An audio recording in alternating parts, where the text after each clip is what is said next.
Una sa lahat, van sumalpok sa poste sa Tacloban, Leyte. Naggalat sa kalsada ang mga pasahero. Isa ang patay. Isa pang disgrasya sa Lapu-Lapu City naman. Rider at nobyang angkas niya sumalpok sa pick-up. Patay ang backride. Ang buong detalye ng mga aksidenteng yan, abangan. Magandang gabi, Pilipinas. Sa Frontline tonight. Binalik ng Articles of Impeachment, hindi mo na tinanggap ng Kamara. May kalabuan daw kasi ang pinunto ng Senado. House Speaker Martin Romualdez labis daw na nababahala sa desisyon ng Senado na ibalik sa Kamara ang Articles of Impeachment. Senate President Jesus Cordero giniit na hindi magka-level ang Senado at Kamara sa usapin ng impeachment. Mas mataas daw ang Senado na tumatayong impeachment court. News 5 exclusive, Mister sinaksak ng 10 beses sa kanyang misis na ayaw raw makipagtalik. Mahigit 20 driver na bumili ng TNPS account na budol. Pagkabili raw nila ng account, abay, nag-deactivate din ito agad. Rally kontra sa marahas na pag-aresto sa mga illegal immigrants sa California lalong lumawak. Pati mga Pilipinong green card holders nangangamba. At ngayong nakalabasan ng military, sina BTS Jungkook at Jimin, kumpleto na ulit ang mga matinee ng grupo.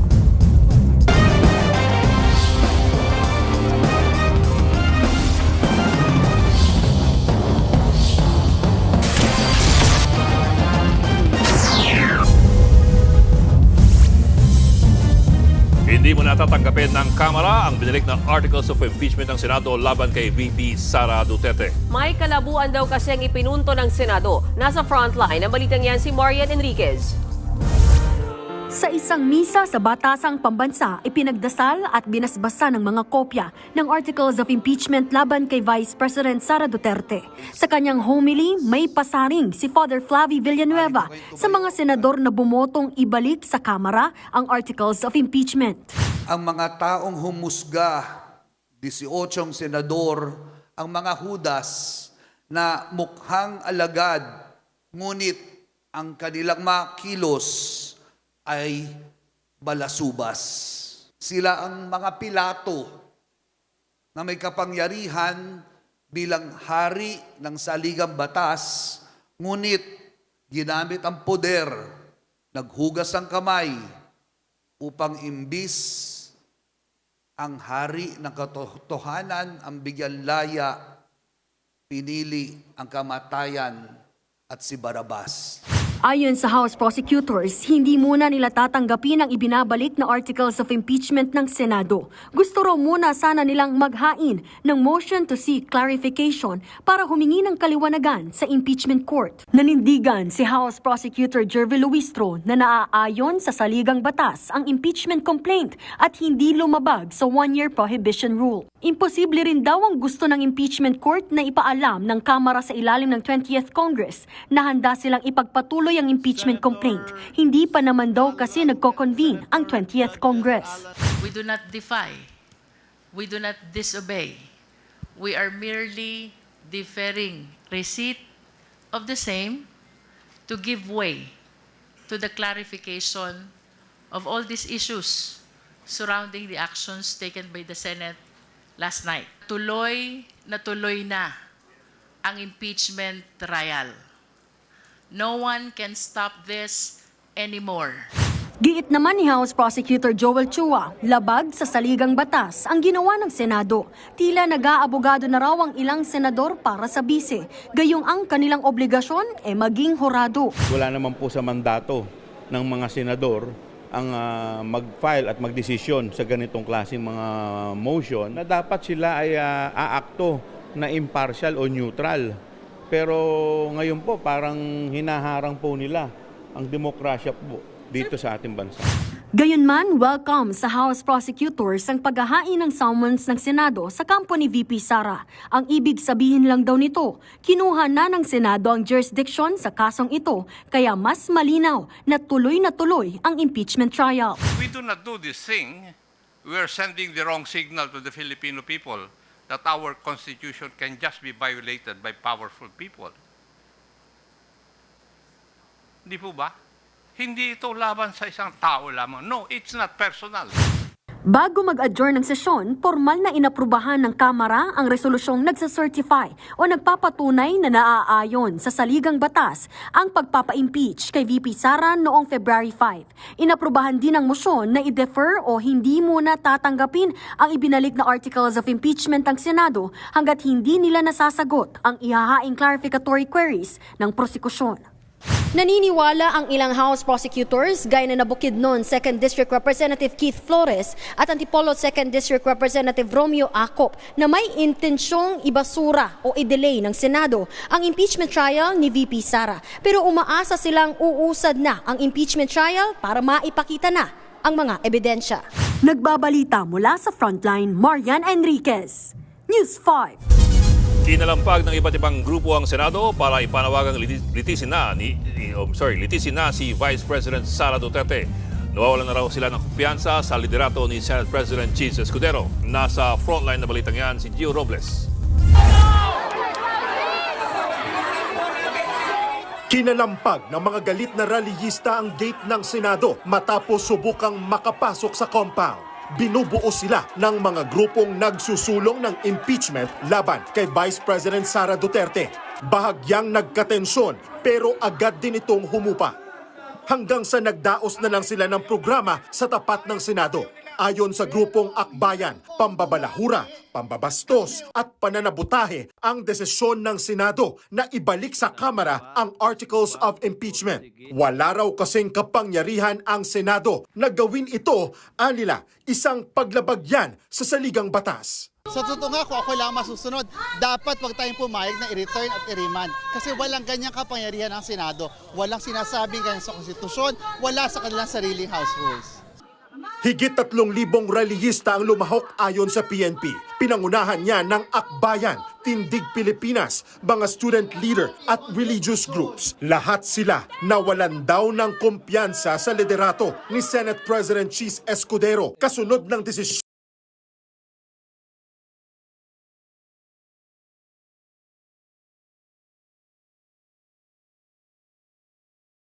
ang apo ni dating Pangulo Cory Aquino at pamangkin ni dating Pangulo Noynoy Aquino na si Kiko Aquino D. Isa rin siya sa complainants sa unang impeachment complaint. Sinabi ng isang kasama natin kagabi, sana po ulo na lang ni Bato yung pinapasa-pasa kasi yun talaga yung hugis bola. Hindi bola po ang impeachment, hindi bola po ang konstitusyon, hindi ito Si Representative-elect Laila De Lima, hindi niya naitago ang dismaya at galit sa mga senador na tila nakakalimutan daw ang kanilang mandato. Ni Senator Bato na isa siyang senator judge, para bang nagiging defense counsel na siya. Yung ilan din sa kanila, ganun din. Parang they're already representing the interests of the impeached official or the respondent. So, labag po yan sa konstitusyon. Nagbabalita mula sa Frontline, Gio Robles, News 5. Nanindigan sa Senate President Chis Escudero na hindi tinatapos ng Senado ang impeachment proceedings laban kay Vice President Sara Duterte. Sa kabila ito ng resulta ng botohan sa impeachment court na ibalik sa Kamara ang Articles of Impeachment. Narito ang aking report. Hindi magkapantay ang Kamara at Senado pagdating sa impeachment proceedings. Ito ang iginiit ni Senate President Chis Escudero, kaya dapat lang daw sumunod ang Kamara sa Senate Impeachment Court matapos itong ipabalik ang Articles of Impeachment laban kay Vice President Sara Duterte. Hindi kami magkapantay pagdating sa bagay na ito. Hindi ito House at Senate kung saan co-equal ang mga ahensyang yan. Wala sa lugar para sa akin ang Kamara na hindi sumunod sa ipinag-uutos ng impeachment court. Kabilang sa mga hinihingi ng Senado sa Kamara ang patunay na tumalima sila sa konstitusyon na isang verified impeachment complaint lang sa loob ng isang taon. Dapat ding ipahayag ng susunod na Kongreso na isusulong pa rin nila ang impeachment complaint na nagmula sa 19th Congress. Kanselado naman na ang dapat sanay presentation of articles of impeachment sa Senado ngayong araw. Pero kahit ibinalik ito sa Kamara, nilinaw ni Escudero na hindi nila ibinasura ang impeachment case. Nasa kanila pa rin daw ang jurisdiction nito. Walang nagsabing na wala ng jurisdiction. Pakibasa po yung motion ni Alan. pakibasa po yung siguro hindi rin panawagan ko dun sa 5 kasamahan naming dakdak pa rin ang dakdak sa dismissal. Nakalagay doon, without dismissing, without terminating. Katunayan, pinadala na kay VP Sara ang writ of summons ngayong araw. May 10 araw ang bise para sagutin ito. Pinapaharap din siya sa impeachment court sa petsa at oras na isiset ng presiding officer. Wala pang tugon si VP Sara na nasa Kuala Lumpur, Malaysia para sa isang personal trip. Sa gitna nito, naniniwala ang ilang senador na pinagplanuhan ang pagpapabalik ng impeachment case sa Kamara. I'm disappointed at the turn of events. Parang may gaslighting na nangyari. Hindi kaya gumamit ng iba't ibang mga salita para malito tayo. Sabi naman ni Senator Bato de la Rosa, hindi scripted ang nangyari kagabi. Scripted? Magsuntukan na nga si Senator Robin Padilla at saka si Senator Joel Villanueva. Yun ang script na gusto nyo, suntukan. Pero legal nga ba ang ginawa ng mga senador? Ayon kay dating Supreme Court Associate Justice Antonio Carpio, unconstitutional o labag ito sa saligang batas. Dapat nga raw ang defense team ni VP Sara ang mag-question nito at hindi ang mga senator judge. That should be brought up by the defense. The judges themselves cannot trace that because they are supposed to be impartial. They should not. That is favoring one side already. Pwede raw itong iakyat sa Korte Suprema ng sino mang gustong magreklamo. Nababahala si House Speaker Martin Romualdez sa ginawa ng Senado na ibalik sa Kamara ang Articles of Impeachment ni Vice President Sara Duterte. At live mula sa Batasang Pambansa, nasa frontline ng balitang yan si Ian Suyu. Ian, anong mga nangyari dyan bago nag-adjourn ang Kamara? Bokmean 10:12 ngayong gabi ng ganap na magdeklara ng sine die o adjournment si House Speaker Martin Romualdez. At sa unang pagkakataon nga mula nang mapunta sa Senado ang bola ng impeachment, nagsalita na ang Speaker. Bagamat wala nga siyang binanggit na partikular na pangalan, kabilang sa mga naging aktibong inimbestigahan ng Kamara ay ang maanumalyang ang confidential fund ni Vice President Sara Duterte na humanto nga sa pag-file ng impeachment complaint ng Kamara. Yun nga lang, niremand ito ng Senado kagabi. Subalit, dinefer naman ito ng Kamara kanina. Ayon kay Romualdez, deeply concerning o labis na nakakabahala ang ginawang pagremand o pagbalik ng Senado ng Articles of Impeachment. Dagdag pa niya, in accordance with Constitution daw ang ginawa ng kapulungan sa pagsumite nila ng transmittal, kaya't wala raw silang ginawa sa ginawang mali sa parting yon. Pakinggan natin ang bahagi ng closing speech ni Speaker Romualdez. The decision of the Senate sitting as an impeachment court to return the articles of impeachment is deeply concerning. The House of Representatives acted not out of haste, but with deliberate care. We followed the law, we honored our mandate, and above all, we stood for what the Filipino people deserve.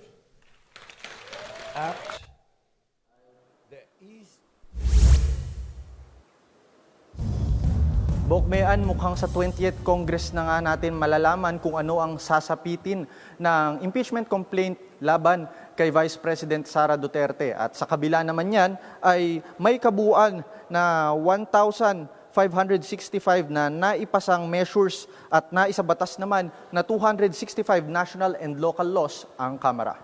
Yan muna ang latest mula dito sa House of Representatives. Bokmean? Alright, maraming salamat sa iyo, Ian Suyu. Medyo nagka-rumble-rumble na sa issue ng impeachment dahil tumuwid na po ito sa mga bagay na wala pala tayong karanasan. O nga't mayaman ang ating karanasan sa mga impeachments sa loob lamang ng higit isang dekada, isang Pangulo, isang Chief Justice at isang Ombudsman. Pero ngayon lamang sa impeachment ni VP Sara Duterte, makakaranas tayo ng impeachment na tatawid ng eleksyon at ng dalawang magkaibang kongreso, ang 19th and 20th Congress. Magbabago ang ilan sa mga hurado. At ngayon lamang din tayo makakaranas ng impeachment court na ibinalik ang reklamo sa Kongreso. Pwede pala yun.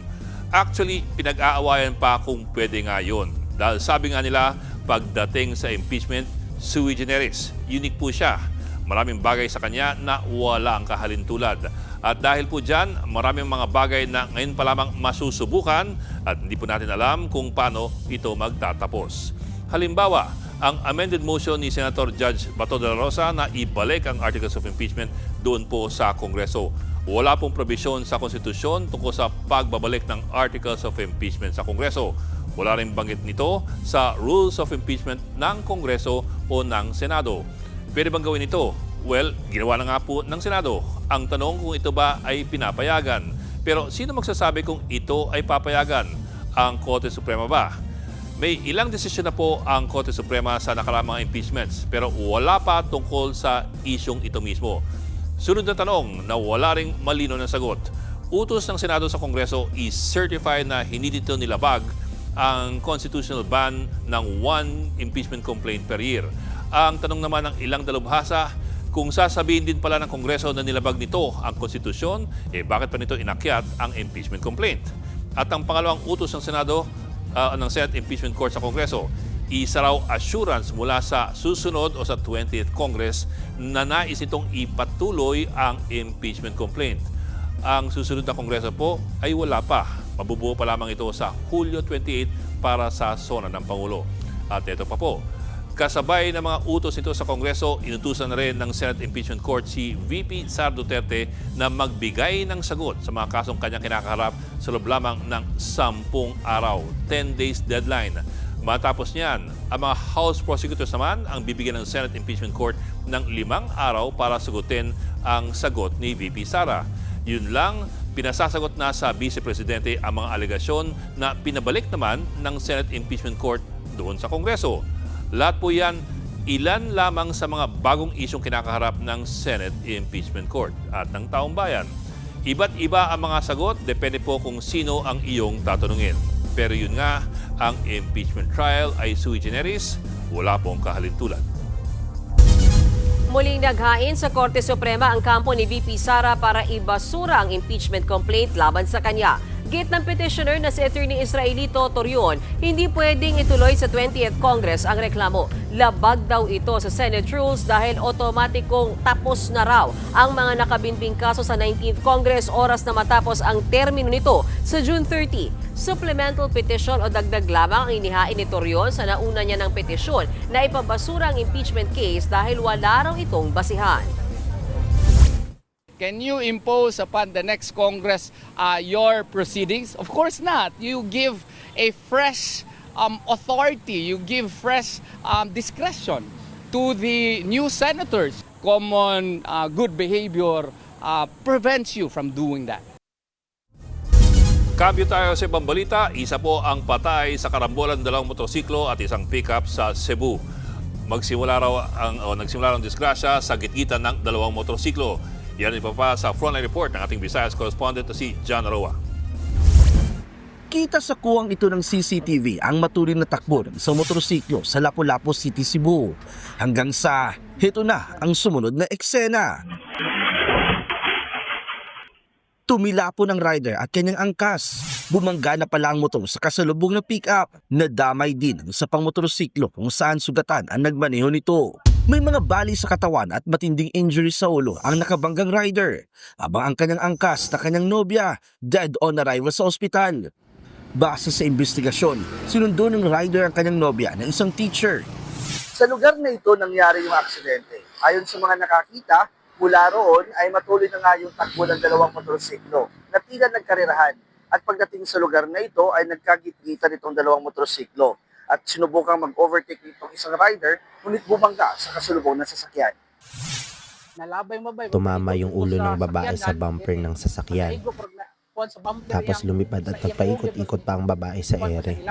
Napakalakas talaga. Giit ng driver ng motor, ginit-git raw siya ng pangalawang rider kaya sila natuba at bumangga sa kasalubong na pick-up. Inihahanda na ng rider ang isasampang kaso laban sa gumitgit sa kanya. Bumangga naman ang pampasaherong van yan sa poste ng ilaw na nasa Center Island sa Tacloban City, Leyte. Nakalambitin ang isa pang pasahero sa likod ng sasakyan habang ang ilan ay nakahandusay sa kalsada. Dead on the spot ang isang sakay ng van. 10 pa ang sugatan. Base sa investigasyon, maghahatid daw ng pasahero sa airport ang van na galing Ormoc City. Nagkataong malakas daw noon ang buhos ng ulan. Dahil madulas ang kalsada, nawalan umano ng kontrol ang driver. Patuloy pang nagpapagaling sa ospital ang mga sugatan. Nagbabalita mula sa frontline, Jan Arua, News 5 Visayas. Good news mga kapatid, may bawas singil sa kuryente ang Meralco ngayong Hunyo. Nasa frontline ng balitang yan si JC Cosico. Sunod-sunod ang paggamit ni Rica ng aircon nitong Mayo dahil sa napakainit na panahon. Kaya naman ang kanyang bill umabot sa 7,600 pesos. Malaki na ito para kay Rica. Pandagdag pagpabili ng pagkain. Yan. Kasi mahal na rin bilihin ngayon. Pero ngayong Hunyo, makakahinga na ng maluwag si Rica. Bukod kasi sa tag-ulan na at hindi na raw nila kailangan gumamit ng aircon, magkakaroon pa ng bawas singil sa kuryente ang Meralco. Halos 11 centavos kada kilowatt hour ang mababawas sa June billing. Katumbas yan ng 22 pesos hanggang 54 pesos na bawas sa electricity bill ng isang bahay na kumukonsumo ng 200 to 500 kilowatt hours kada buwan. Ito na ay kalawang sunod na buwang may bawas singil ang Meralco. Dahil daw yan sa mas mababang generation charge o halaga ng pagbili ng kuryente. Ngayon, ang dahilan ng reduction na ito ay ang pagbaba ng singil mula sa aming mga suppliers, gayon din po sa wholesale electricity spot market. Yung taxes at yung other charges ay bahagya din pong bumaba. Hindi pa naman masabi ng Meralco kung magtutuloy-tuloy ang bawas singil sa kuryente sa mga susunod na buwan. Pero tuwing tag-ulan, bumababa naman daw talaga ang demand sa paggamit ng kuryente. Ang sigurado raw, handa ang Meralco sa mga linya ng kuryente na posibleng masira dahil sa mga bagyo. Meralco has always anticipated every time a typhoon, a storm, or a strong howler hits our franchise. No? Nagbabalita mula sa frontline, JC Cosico, News 5. Showbiz tonight na tayo. Ni-reveal ng Cat's Eye member na si Megan na isa siyang bisexual. Sinabi niya yan sa isang recent live stream. Full support naman sa kanyang big reveal ang kanyang fans. Si Megan ang second member ng Cat's Eye na nag-come out. Naunang umamin ng member na si Lara na siya rin ay queer. Sa ngayon, naghahanda na ang global girl group na mag-perform sa Lollapalooza sa Amerika. For the first time, bibisita sa bansa ang multi-awarded Korean actor na si Joo Ji-hoon. May pa-fan meet ang K-drama star sa August 2 at 6 p.m. Gaganapin niyan sa Newport Performing Arts Theater sa Pasay City. Sa June 21 at 12 p.m. ang ticket sale para dyan. Sa nakaraang 2025 Baeksang Arts Awards, nagwagi si Ji-hoon bilang Best Actor sa pagganap niya sa drama series na The Trauma Code Heroes on Call. Nakilala rin siya sa ilang hit K-drama series, kabilang ang Princess Hours at A Kingdom. Diyan lang kayo mga kapatid dahil marami pa ako showbiz updates mamaya. Susunod, 2 armadong lalaki ng hold-up ng hotel sa Pampanga. SUV na bagsakan ng malalaking tipak ng semento sa ilalim ng Skyway sa Parañaque. At mga gagraduate na senador, emosyonal sa kanilang huling sesyon. Magbabalik pa ang Frontline tonight.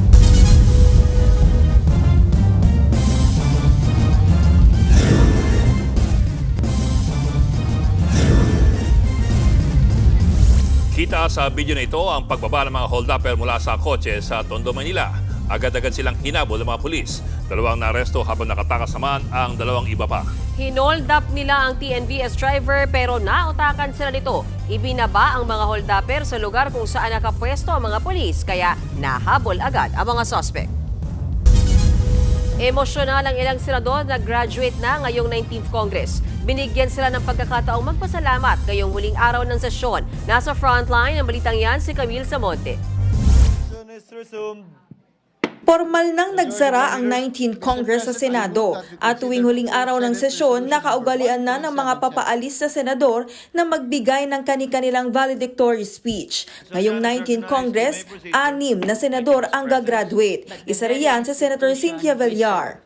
In this chamber, you fondly call me Mama Bear, a simple moniker, but one I took to heart. I saw it as a gesture of trust. Sa Senator Grace po, naging emosyonal habang inaalala ang mga panahong baguhan pa lang siya sa Senado. What my mom, Susan Rosas, asked me when I first ran for public office, sabi niya, pagbutihan mo at huwag mahihiyang magtanong. But truly this job has kept me grounded, sometimes by gravity of the issues and occasionally by the weight of the paperwork. Naiyak din si Senator Nancy Binay, anya lahat daw ng puna at pambubuli sa kanyang itsura ay hindi niya ininda. Dakilang alalay lang daw ako, pinuna ang kulay ng balat ko, sa si JD, pati ang mga damit ko. Ginawang meme na viral sa social media. I am grateful for all the criticism, both the deserved and uncalled for, which has made my skin thicker. Nagpasalamat din ang outgoing senator na si Wong Revilla. I stand here today not only with pride worn on my sleeve for the triumphs that we have all collectively achieved, but also with a sense of heaviness.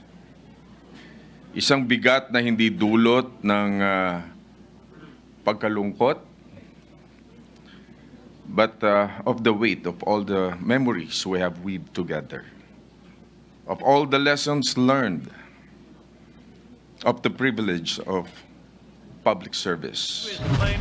Standing ovation at palakpakan naman ang sumalubong kay Senate Minority Leader Coco Pimentel bago mag-speech. Thank you, Mr. President. Idinaan ni Pimentel sa biro ang kanyang pasaring sa isyu sa impeachment at botohan na nangyari kagabi. So I owe this journey to many. Hindi ko po ito narating ng mag-isa. So to my colleagues, all of you, so if I look around, I think I've spent enough time in this chamber and I've been so involved in your professional lives that I think I have personal relationships with all of you. Hindi naman nagbigay ng kanyang valedictory speech si Senator Francis Tolentino. Nagbabalita mula sa Frontline, Camille Samonte, News 5. Sa pool sa CCTV, ang pang-hold up ng 2 armadong lalaki sa isang hotel sa Pampanga. Ang isa sa mga kawatan, hinihinalang airsoft lamang ang dalang baril. Nasa frontline na balitang yan, Mon Gualvez. Pasado 2:00 sa madaling araw ng Biyernes nang pasukin ng 2 lalaking ito ang isang drive-in hotel sa Magalang, Pampanga. May bitbit na mahabang baril ang isa at pareho silang may takip sa muka. Dumiretso sila sa cashier ng hotel at tinutukan ng Armalite ang bantay. Ang isa sa mga sospek agad dinampot ang cellphone ng lalaki. Nang makita ang isa pang staff ng hotel, nilapitan at tinutukan din siya ng baril ng isa sa mga sospek. Pagbalik, sa kanila pinasok ang opisina ng kahera. Dumiretso sila kung nasa ng kahan ng hotel, saka naghalughog at nilimas ang pera. Lampas 11,000 piso na laman ng kaha at 3 cellphone ang nakulimbat ng mga kawatan. Ayon sa staff ng hotel, inakala pa raw nila na customer ang mga hold-upper na sakay ng motorsiklo. Mga customer ko sir, hindi po namin kasi marami po kasi mga customer. Bisan nakatakip ko lagi yung mga customer. Ayaw ko magpakita ng mga identity. Ganyan. Bago ang pang-hold up, nakuhanan pa ang mga sospek na sakay ng motorsiklo habang nagpapagasolina malapit sa hotel. Sa investigasyon ng mga pulis, may kasama pang isa ang mga sospek na nag-aabang lamang sa labas itong hotel. Mabilis na din naka-eskapo ang 3, lalo't along the highway lang din yung pinangyarihan ng krimen. Patuloy pang tinutugis sa mga pulis sa mga hold-upper. Lumalabas din sa investigasyon na posibleng airsoft gun at hindi totoong M16 rifle ang bitbit ng mga sospek. Nagbabalita mula sa Frontline, Mon Gualvez, News 5. Nabagsakan ng malalaking tipak ng semento ang isang SUV mula sa ilalim ng Skyway sa Parañaque. Bumabiyahe pa westbound ng sasakyan nang mabagsakan ito ng debris mula sa Skyway. Wasak ang unahang bahagi ng SUV dahil sa insidente. Nagtamo naman ng minor injuries ang driver nito. Nagsagawa ng inspeksyon ng mga otoridad sa lugar habang patuloy ang investigasyon.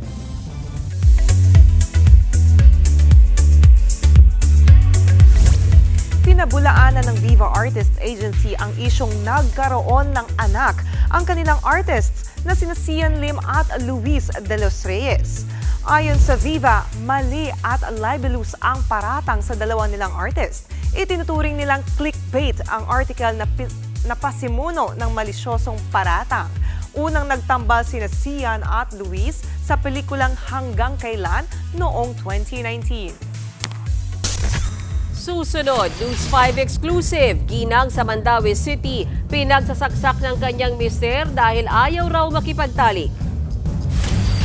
Lalaking iligal na nagbebenta ng TNVS account, arestado. At BTS Jungkook at Jimin na discharge na rin sa military. Comeback na ba this? Tutok lang mga kapatid dito sa Frontline Tonight.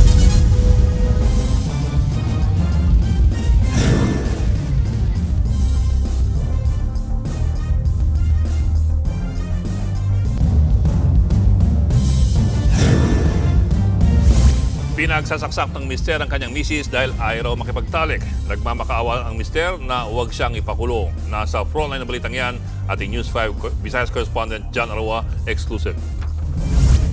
Duguan at tadtad ng saksak ang 30 years old na ginang nang isugod sa ospital sa Mandaue City. Ang itinuturong sospek, mismong mister ng biktima.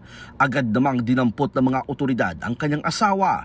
Sa eksklusibong panayam ng News 5 sa 40 years old na suspect, sinabi niyang napuno siya sa kanyang asawa dahil isang buwan na raw silang hindi nagtatalik. Tinatanong ko lang yung misis ko kung nire-regla ba siya. Bigla nagalit. Sabi, ba't daw ako tanong ng tanong? Kaya nasampal ko siya sa bibig. Dagdag pa niya, nakikipaghiwalay na rin daw sa kanya ang kanyang misis, kaya lalo siyang nagalit. Kumuha siya ng 2 kutsilyo at pinagsasaksak ang biktima. Hindi bababa sa 10 saksak ang tinamo ng kanyang misis. Sigaw ng sigaw yung babae ng tulong, tulong. Biglang tumakbo palayo ang mister.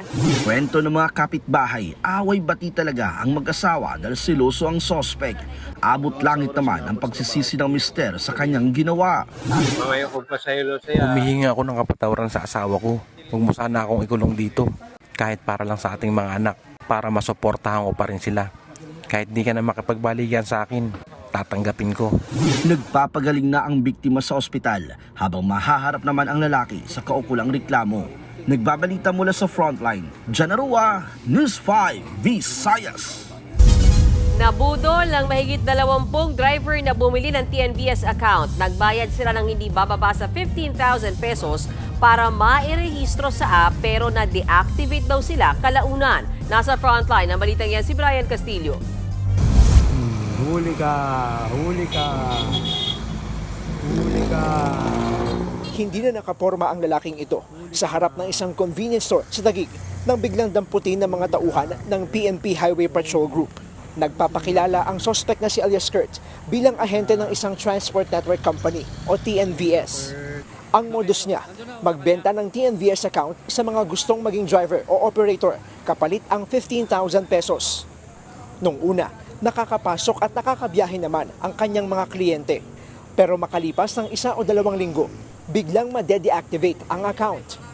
Pagkatapos, maniningil ulit ang suspect ng mas malaking halaga para mabuksan ulit ang account. Kabilang sa mga nabiktima niyan, si Fernando de los Reyes. Imbes na kumita, abunado pa siya. Hindi na rin niya maibabalik yung 15,000. Ganito na daw gagawin niya, may bago siyang kausap. 35,000 ang sinisingil sa akin para ma-reactive po ako ulit. Masakit po kasi diyan po kami aasa sa trabaho na yan . Depensa naman ng suspect, middleman lang daw siya na binibigyan ng komisyon. Yung pinagpapasukan ko po, sila po talaga yung may koneksyon doon. Bali ako lang po, nagpapasa lang po ng kliyente sa kanila po.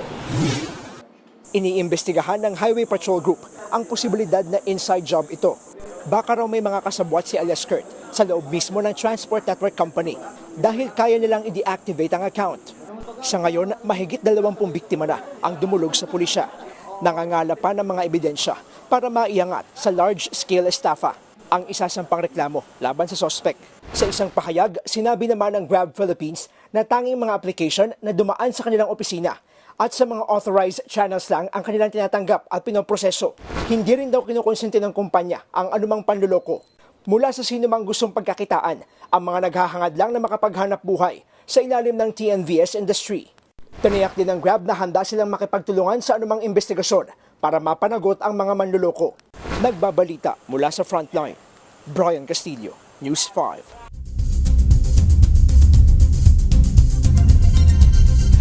Umabot na rin sa ibang bahagi ng Amerika ang nagpapatuloy na kilos protesta laban sa paghuli sa mga illegal immigrants. Maging ang mga Pinoy na green card holders, nangangamba na rin dahil nadadamay raw sila. Yan ang Frontline News Abroad ni Carrie Cator. Humarurot ang pulang kotse na yan sa kasagsagan ng rally kontra immigration raid sa Chicago, Illinois sa Amerika. Isa ang sugatan. Umabot na kasi sa Chicago ang rally bilang pagtutol sa marahas na pag-aresto sa mga illegal immigrants sa Los Angeles, California. Bukod sa nag-deploy na ng Marines si United States President Donald Trump, magpapatupad pa ng mass arrest ang LA Police sa mga hindi susunod sa 8 p.m. curfew. Sa tindi ng gulo, pati Australian cameraman tinamaan ng rubber bullet ng pulis. Matatanda ang isang Australian journalist din ang binaril ng rubber bullet habang nagla-live report. Nagbabanggaan na rin pati si Trump at ang gobernador ng California. In Los Angeles, the governor of California, the mayor of Los Angeles, they're incompetent and they paid troublemakers, agitators, and insurrectionists. Donald Trump, without consulting California law enforcement leaders, commandeered 2,000 of our state's National Guard members to deploy on our streets, illegally and for no reason. He again chose escalation. He chose more force. He chose theatrics over public safety. Pero ang mas ikinababahala ng mga Pilipinong nasa Amerika, nadadamay pati ang mga green card holder. Gaya na lang ng inarestong residente na si Max Londoño. Hindi siya illegal immigrant. Ibinabala sa kanya ang kaso niya sa verbal harassment na nangyari 24 years ago pa. And when Kuya Max, he asserted, I need your support. I need you to protect me. What will you do? Yung response ng mga representatives ng konsulado ay, we'll see. Nitong May 23 nag-rally ang grupong Tanggol Migrante kasama ang pamilya ni Max para manawagang palayain siya. I want my husband home. Our children want their dad. And I'm gonna fight like hell to make that happen.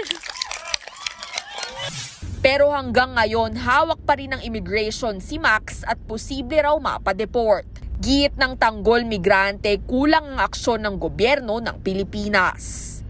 We need for the Philippine government to take a more active role in defending their nationals that are here, ensuring due process po, at ensuring respect for and respectful treatment of Filipino migrants. Pangako naman ng Malacanang tutulungan ang lahat ng Pilipino roon, pero pinaaalalahanan din po sila na sumunod po ang batas ng bansa kung saan po sila nakatira o nagtatrabaho. Nagbabalita mula sa Frontline, Carrie Cator, News 5. Abangan, realistic na drawing ng 1,000 peso bill na bili sa halagang 20,000. At ang BTS members na sina Jungkook at Jimin na-discharge na rin sa military. Tuloy-tuloy ang balitaan dito sa Frontline Tonight.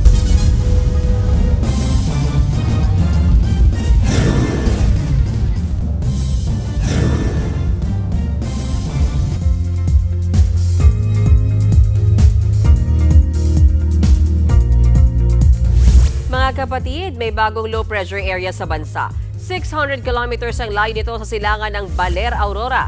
Sabi ng Pag-asa, katamtaman ang tsansa nito na maging bagyong Auring. Napapalakas ng LPA at ng Tropical Storm Wutip sa labas ng Philippine Area of Responsibility ang hanging habagat. Ito ang nagpapaulan sa bansa. Dahil dyan, umaga pa lang bukas ay maulan na sa Mindoro Provinces, Central Luzon at Ilocos Region. Uulan na rin sa hapon sa halos buong Northern Luzon. Posible ring umulan sa umaga sa Metro Manila at lumakas ito sa hapon. Sa hapon din, nagbabadyang umulan sa ilang lugar sa Visayas at Mindanao.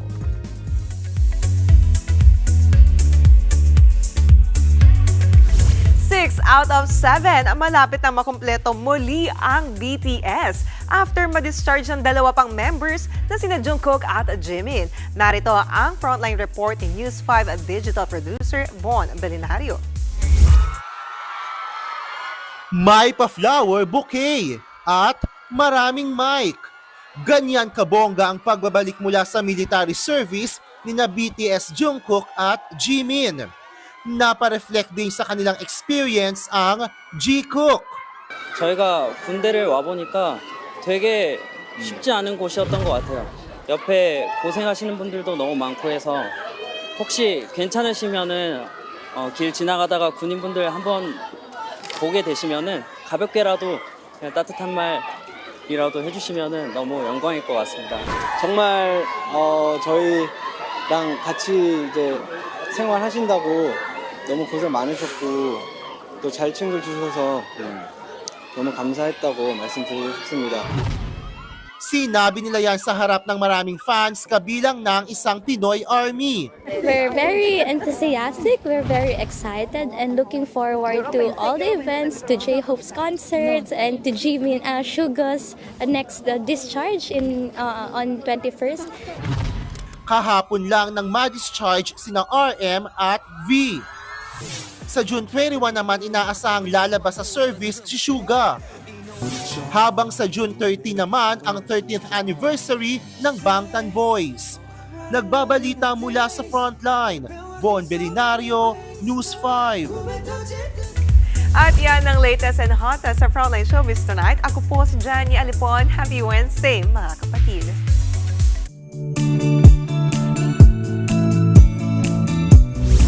At para naman sa ating pabaong pampagood night, may pera sa obra. Yan ang napatunayan ng isang artist sa Surigao del Sur nang iguhit niya ang 1,000 peso bill at naibenta ng 20,000 pesos.